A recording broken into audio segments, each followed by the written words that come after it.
ready.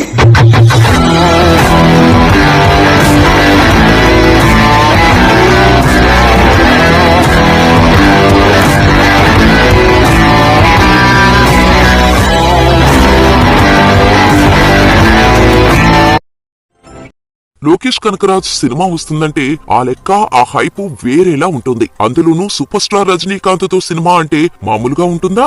ఇప్పటికే ఖైదీ, master, Vikram, Leo సినిమాతో దుమ్ము దులిపేశాడు లోకేష్. అందుకే కూలీ సినిమా కోసం ఈగర్ గా వెయిట్ చేస్తున్నారు మూవీ లవర్స్. ఇప్పటికే జెట్ స్పీడ్ లో షూటింగ్ జరుపుకుంటున్న ఈ సినిమాలో కింగ్ నాగార్జున కీలక పాత్రలో నటిస్తున్నారు. దీంతో కూలీపై అంచనాలు మామూలుగా లేవు. గతంలో రిలీజ్ చేసిన కూలీ టైటిల్ టీజర్ లో బంగారంతో డిజైన్ చేసిన ఆయుధాలు, వాచ్ చైన్లతో సూపర్ స్టార్ చేసిన స్టైలిష్ యాక్షన్ పార్ట్ అదిరిపోయింది. ఇటీవలే వెట్టయాన్తో ప్రేక్షకుల ముందుకొచ్చిన సూపర్ స్టార్ ఇప్పుడు కూలీగా బాక్సాఫీస్ ను షేక్ చేయడానికి రెడీ అవుతున్నారు. తాజాగా ఈ సినిమా రిలీజ్ డేట్ కు సంబంధించిన వార్త ఒకటి వైరల్ అవుతోంది. అన్ని అనుకున్నట్టుగా జరిగితే కూలీ చిత్రాన్ని మేడే సందర్భంగా మే 1న ప్రపంచవ్యాప్తంగా గ్రాండ్ గా విడుదల చేయనున్నట్టుగా తెలుస్తోంది. ఇదే నిజమైతే సమ్మర్ లో తలేవా అభిమానులకు పండుగే అని చెప్పొచ్చు. ఇక గోల్డ్ అక్రమ రవాణా నేపథ్యంలో సాగే కూలీలో సత్యరాజ్, మహేంద్రన్, మంజుమేల్ బాయ్స్ ఫేమ్ సౌబిన్ షాహిర్ కీలక పాత్రలో నటిస్తున్నారు. ఈ మూవీని సన్ పిక్చర్స్ బ్యానర్ పై కళానిధి మారన్ తెరకెక్కిస్తుండగా Anirudh Ravichander music, background score అందిస్తున్నాడు. మరి కోలీవుడ్ నుంచి రాబోతున్న ఈ మోస్ట్ అవైటెడ్ మూవీ ఎలాంటి సెన్సేషన్ క్రియేట్ చేస్తుందో చూడాలి.